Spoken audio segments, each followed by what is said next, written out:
Cette vidéo est la démonstration de la technique Venefit indiquée dans les reflux veineux superficiels. Cette vidéo de formation est une compilation de plusieurs opérations.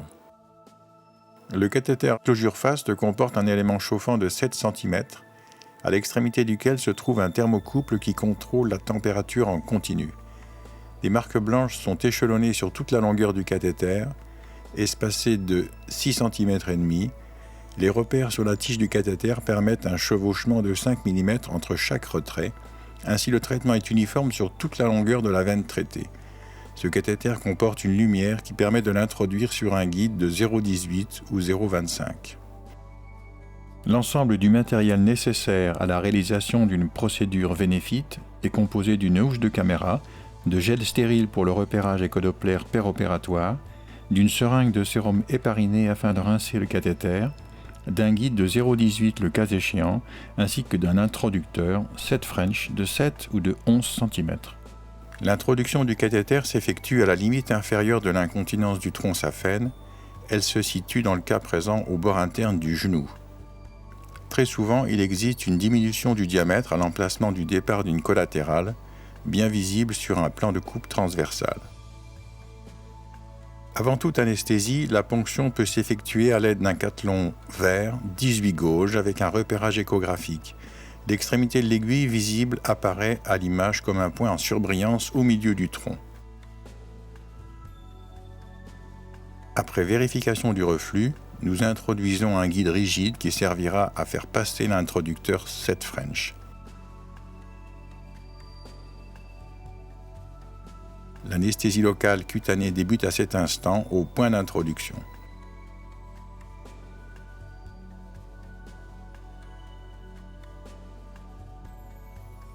Nous réalisons une ouverture pour agrandir l'orifice.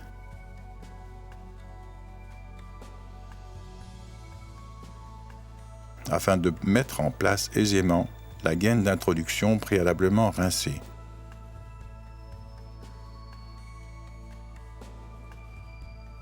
Ensuite, nous introduisons un guide sous guidage échographique.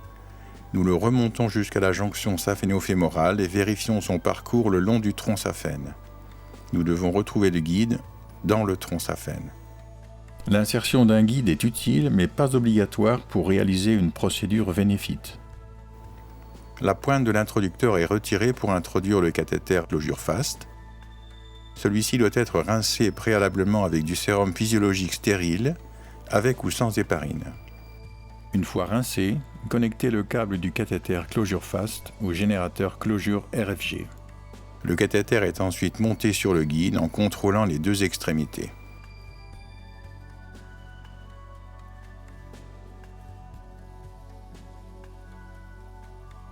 Le positionnement correct de l'extrémité du cathéter est un des éléments les plus importants de la procédure Venefit. Faire avancer le cathéter jusque la jonction saphéno-fémorale sous guidage échographique.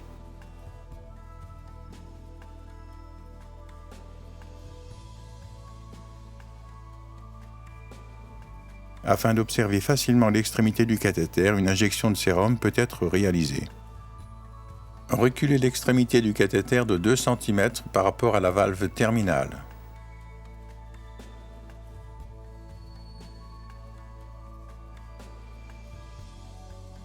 Une confirmation de la position du cathéter peut être réalisée sous guidage échographique en coupe transversale. Un point blanc en surbrillance apparaît et disparaît. Une fois l'extrémité du cathéter en place, reculez l'introducteur jusque la marque blanche la plus proche. Le curseur blanc est déplacé sur le repère. Afin d'éviter tout mouvement, l'introducteur peut être maintenu par un stéristrip. Il faut veiller à ce qu'aucun mouvement ne soit effectué à partir de cet instant. Procédons maintenant à l'anesthésie tumescente. La première injection permet encore de vérifier la position de l'extrémité du cathéter. Lors de l'injection du liquide de tumescence, grâce à la présence du thermocouple, nous observons une diminution de la température sur l'écran du générateur. Cette diminution de température est une vérification supplémentaire de la bonne position du cathéter à 2 cm de la jonction saphéno-fémorale. La tumescence s'effectue de haut en bas.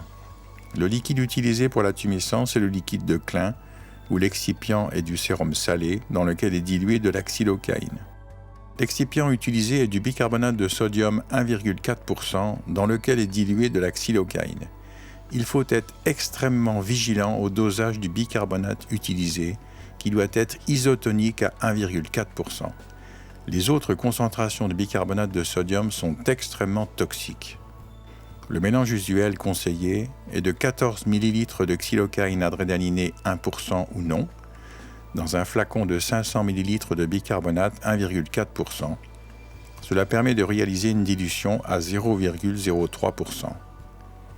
Le liquide de tumescence est injecté tout le long de la veine traitée.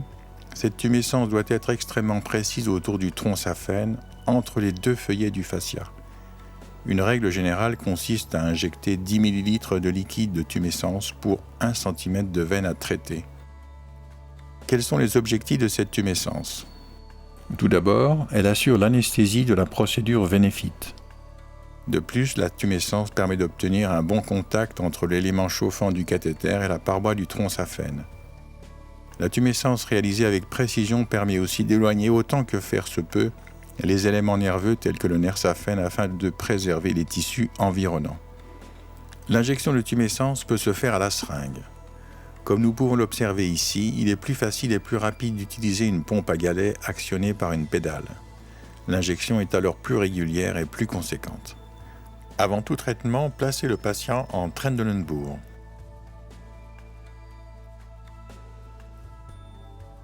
Le premier cycle de traitement s'effectue à 2 cm de la jonction saphéno-fémorale. Par une simple pression sur le bouton de la poignée du cathéter, le cycle de traitement débute. Nous observons la température grimper à 120 degrés en moins de 5 secondes, puis maintenue les 15 secondes suivantes.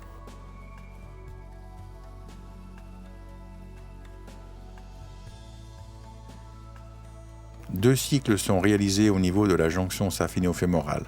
Un contrôle continu de la température entre le thermocouple et le générateur permet de délivrer l'énergie nécessaire pour l'obtention de cette température à 120 degrés. La puissance baisse régulièrement pour passer de 40 watts à 20 watts ou moins dans les 10 premières secondes. Lorsque les 2 premiers cycles sont terminés, retirez rapidement le cathéter jusqu'au repère suivant. Nous pouvons observer, parfois, des vibrations thermiques à l'extrémité du cathéter sous guidage échographique. Le cathéter est retiré ensuite de nouveau jusqu'à la marque blanche suivante.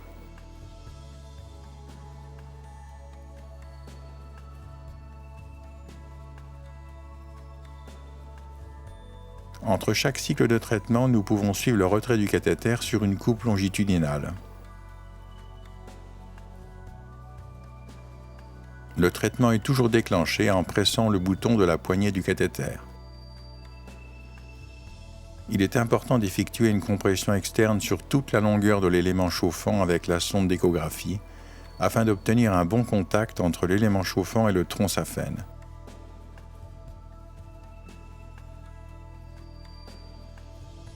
Lorsque nous voyons apparaître les marques rayées obliques sur le cathéter closure fast, cela signifie que l'élément chauffant est juste à l'extrémité de l'introducteur.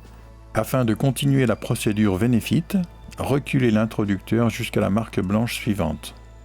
Ensuite, retirez le cathéter. Les marques rayées obliques seront alors visibles de nouveau. À ce stade, l'élément chauffant est situé à l'extrémité de l'introducteur. Nous effectuons le dernier cycle de traitement.